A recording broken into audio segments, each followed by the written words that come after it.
Hello everyone, good evening. कैसे हो आप सभी लोग? आई होप सभी अच्छे होंगे। तो चलिए देखिए, डिस्कस करते हैं बैंक निफ्टी में। हम एनालिसिस करते हैं कि 21 मई को हम कैसे बैंक निफ्टी में काम करेंगे। उससे पहले मैं बता दूं आपको कि कल के दिन भी मार्केट खुला रहेगा, तो ठीक है, तो कल के दिन हम ट्रेड नहीं करेंगे, ठीक है, क्योंकि देखिए लाइव टेस्टिंग होगा तो उसमें हम ट्रेड करने से बिल्कुल भी अवॉइड करेंगे। और जहाँ तक मेरा जो उम्मीद है, मतलब कि कल के दिन जो है इसी एरिया में बैंक निफ्टी को घुमा के छोड़ देंगे, ठीक है। इसीलिए मैं इस लेवल को मार्क कर दे रहा हूँ, ठीक है। अगर गैप अप खुल जाता है, ठीक है, तो बात की बात है। अगर गैप अप खुलता है तो फिर ये लेवल ले लेते हैं, ठीक है, 48,300 का। अगर ये लेवल में कल बैंक निफ्टी घूम के रह जाती है, ठीक है, तो इसमें हम ट्रेड नहीं करेंगे। उसके बाद भी मैं बता रहा हूँ, ठीक है, अगर क्लोजिंग कल इसके बीच में आ रही है, मतलब कि 47,900 से लेके 48,200 के बीच में, ठीक है, तो हम 21 मई को कैसे एनालिसिस करेंगे बैंक निफ्टी में, मतलब कैसे जो है बाई एंड सेल करेंगे, ट्रेड सेटअप क्या रहेगा, उसके लिए मैं बता रहा हूँ, ठीक है। बाकी जो ये मतलब ये बॉक्स बना के रखा हूँ, ये कल के लिए है। कल इसी बीच में मार्केट चलनी चाहिए।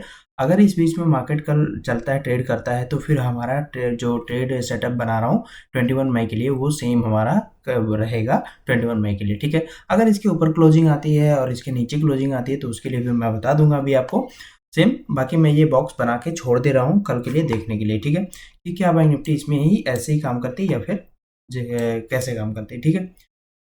तो देखिए, अभी जो हमारा सेलिंग एरिया है वो दूसरा है, जो बाइंग एरिया है वो दूसरा है, ठीक है, चेंज हो चुका है। और मैं बता दूं आपको कि कैसे काम करना है, ठीक है।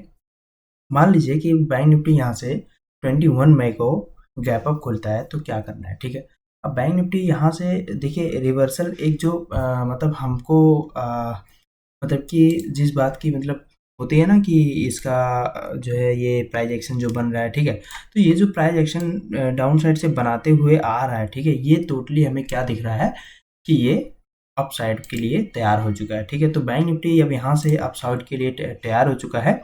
अब जो है ये देखिए यहाँ से हमें एक फ्लैग पैटर्न भी दिख रहा है, ठीक है, इसको हम एक फ्लैग पैटर्न भी बोलते हैं। अगर इसका ब्रेकआउट होता है तो हमारा पहला टारगेट हो जाता है 48,500-600, ठीक है, जहाँ की हमारा ये जो है सेलिंग एरिया है। यहाँ से बैंक निफ्टी अगर डाउन आती है तो फिर से हम 48,200 का प्लान कर सकते हैं डाउन साइड के लिए, ठीक है। लेकिन कैसे काम करना है 21 मई को, तो देखिए पहले हम थोड़ा सा चार्ट बड़ा कर लेते हैं। जो क्लोजिंग आया बैंक निफ्टी का वो 48,115, ठीक है, मतलब कि ओवरऑल हमें क्या देखने को मिल रहा है कि 48,000 के ऊपर क्लोजिंग आया है, ठीक है, बैंक निफ्टी का। तो इसमें हमारा जो है ये हो चुका है कि चलो 48,000 का लेवल ब्रेक कर चुका है, ठीक है। देखिए अब क्या करना है, 15 मिनट का कैंडल है ये, जो कि इंटरडे के लिए बेस्ट होता है, ठीक है। अब देखिएगा फ्रेंड्स, जो ये मैंने बॉक्स बनाया ये कल के लिए है, जो कल लाइव मार्केट चलेगा। अगर इसी बॉक्स के अंदर घूम के मार्केट रह गया, ठीक है, तो 21 मई में कैसे काम करना है उसका मैं बता रहा हूँ एनालिसिस, ठीक है। अब देखिए, मान लीजिए कि 21 मई को खुलता है बैंक निफ्टी गैप अप, ठीक है। अब गैप अप खुलता है तो मैंने जो बताया आपको कैसे काम करना है, कैसे काम करना है, देखिए मान लीजिए ये जो एरिया है, ठीक है, ये एरिया ये एरिया मतलब क्या है, यहाँ पे ऑप्शन बायर का एरिया नहीं है, ये सेलिंग एरिया, ठीक है। मतलब कि 48,200 से लेके 48,000 का एरिया मान लेते हैं, ठीक है, 48,000 का। अगर इसी बीच में मार्केट चलती है तो हम बिल्कुल भी छोड़ देंगे, जैसे कि आज मैंने ये यहाँ पे ट्रेड नहीं दिया, ठीक है, ऐसे ही हम ट्रेड नहीं करेंगे, ठीक है।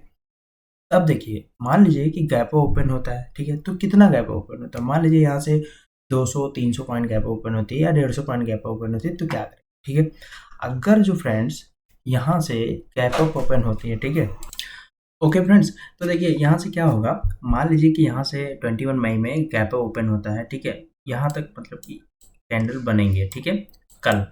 तो अगर यहाँ से मान लीजिए गैप ओपन होता है कि 300-400, ठीक है, 48,400 के आसपास, तो देखिएगा मैं बता दूं कि पहला हमारा सेलिंग एरिया जो बना हुआ है 48,500 पे सेलिंग एरिया है, 500 पे। उसके बाद से मतलब ये बहुत ज़्यादा खास सेलिंग एरिया मेरे हिसाब से नहीं है फ्रेंड्स। यहाँ से मतलब ये इसको ब्रेक भी कर सकता है, लेकिन मैं बताऊं कि अगर जो इस एरिया में बैंक निफ्टी चल रहा है, उसके बाद से अगर ये गैप अप मतलब बड़ा गैप अप हो जा रहा है, तो अगर इसको टच कर रहा है ना, तो थोड़ा डाउन आएगा, डाउन आ सकता है मतलब, ठीक है, अगर ये गैप फिल करने के लिए, ठीक है। तो यहाँ से 200 पॉइंट की गैप फिलिंग करने के लिए बैंक निफ्टी डाउन साइड आ सकता है, तो थोड़ा सा पहले वेट कर लीजिएगा, मार्केट सेटल हो जाने दीजिएगा, क्योंकि 2-3 दिनों की छुट्टी के बाद से अगर जो मार्केट खुलती है तो ऐसे ही चलती है, ठीक है।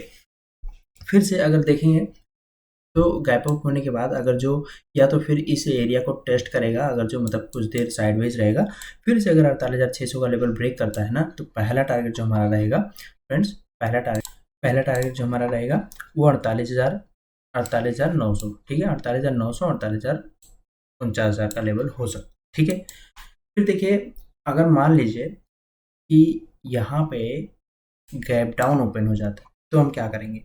अब यहाँ से मान लीजिए इस एरिया में मान लीजिए कि क्लोजिंग आ जाए 48,000 पे, ठीक है, तो यहाँ से कितना गैप डाउन होना चाहिए? अब देखिए, जो हमारा बाउंस बैक एरिया बन चुका है, वो हमारा क्या है, 47,800 से 700 के बीच में, ठीक है। ये हमारा बाउंस बैक एरिया, यहाँ से मतलब बैंक निफ्टी कभी भी बाउंस बैक कर सकती है, ठीक है। क्योंकि देखिए, पिछले दिनों में हमें हमें ये देखने को मिला, ये साइडवेज प्लस आज यहाँ से बाउंस बैक देखने को मिला, ठीक है। तो इसके मतलब बिहेव पे मैं बता रहा हूँ कि यहाँ से bounce back area down side हमें आपको मतलब यहाँ से बाउंस बैक देखने को मिल सकता है, ठीक है। अब अगर बैंक निफ्टी यहाँ से गैप डाउन ओपन होती है 47,800 के नीचे, ठीक है, तो हमारा पहला टारगेट डाउन साइड का जो होगा वो 47,600 एंड 47,400, ठीक है। उसके नीचे भी अगर जो जाता है तो 47,000 का, ठीक है। लेकिन जो हमारा फिर से हमारा जो बाइंग एरिया हो जाएगा वो हो जाएगा 47,400 के आसपास, ठीक है। ये हमारा सेलिंग एरिया हो जाएगा। तो डाउन साइड के लिए ट्रेड नहीं है, अगर जो ट्रेड करना होगा तो प्लीज़ पहले वेट कर लीजिएगा, 47,800 का लेवल टूटने दीजिएगा अच्छे से, तो फिर हमारा टारगेट पहला 47,600 एंड 47,400 का हो जाएगा, ठीक है। ये डाउन साइड का टारगेट हो जाएगा।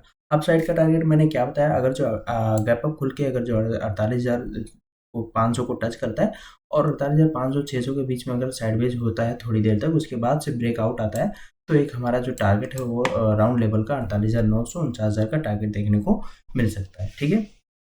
उसके बाद फ्रेंड्स बता दूं, मान लीजिए कि इसी एरिया में मतलब मार्केट क्लोज होता है, ठीक है, अगर इसी एरिया में क्लोज होता है, तो इसी एरिया में अगर 21 मई को ओपनिंग होती है फ्लैट, ठीक है, तो हम क्या करेंगे, 21 मई को अगर फ्लैट ओपनिंग होती है तो हम क्या करेंगे, 48,200 के ऊपर निकलने दीजिएगा, वेट करिएगा अच्छे से। तो पहला टारगेट हमारा 48,500, 600, ये सेलिंग एरिया है। अगर यहाँ से बैंक निफ्टी डाउन नहीं आती है और इसको टेस्ट करते हुए अगर ऊपर साइड में निकलती है, तो 48,800 और 49,000 का टारगेट हम लेके चल सकते हैं, ठीक है। ये हम बात कर रहे हैं फ्लैट की, ठीक है, अगर फ्लैट ओपनिंग होती है इस एरिया में तब, ठीक है। अगर इसी एरिया में फ्लैट ओपनिंग होती है 48,200 से 48,000 के बीच, ठीक है, अगर मान लीजिए इसी एरिया में चल रही है बैंक निफ्टी, तो छोड़ दीजिएगा, ट्रेड मत कीजिएगा। 48,000 का लेवल अगर ब्रेक करती है तो 47,800 का पहला लेवल दिख रहा है, लेकिन डाउन साइड में हमें ओनली ट्रैप दिख रहा है इसमें, ठीक है। तो डाउन साइड में ट्रेड मत कीजिएगा जब तक 47,800 का लेवल अच्छे से ब्रेक होके एक रीस्विंग नहीं बन जाता, तब तक हम ट्रेड नहीं लेंगे, ठीक है। उसके बाद हमारा जो टारगेट होगा 47,600, 47,400 का। आई होप आपको समझ में आ गया होगा कि कल जो मार्केट ओपन रहेगा, मतलब कल सैटरडे है, कल 18 तारीख है, कल मार्केट ओपन रहेगा, तो उसमें हम काम नहीं करेंगे, ठीक है, बस टेस्टिंग के लिए चल रहा है। तो इतने के बीच में मैं ये जो बॉक्स बनाया हूँ, इसी के बीच में अगर मार्केट चल रहा है, चल के बंद हो जाता है इसी के बीच में कहीं भी, ठीक है, 48,000 या 48,100, 48,200 कहीं भी, ठीक है। तो मैंने इतना बता दिया है कि इस बीच में कैसे काम करना रहेगा। उसके बाद 21 मई में कैसे हम ट्रेड करेंगे, कैसे हम ट्रेड सेटअप बनाएंगे, वो सब भी मैंने बता दिया है, ठीक है। आई होप आपको सारे पॉइंट समझ में आ गया होगा फ्रेंड्स कि कैसे हमको 21 मई को ट्रेड करना है, कल का जो ट्रेड होगा वो ट्रेड नहीं करना है, ठीक है।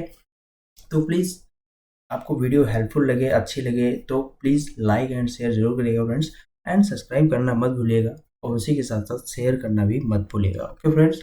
बाकी मिलते हैं 21 मई को। Happy weekends, bye bye, take care.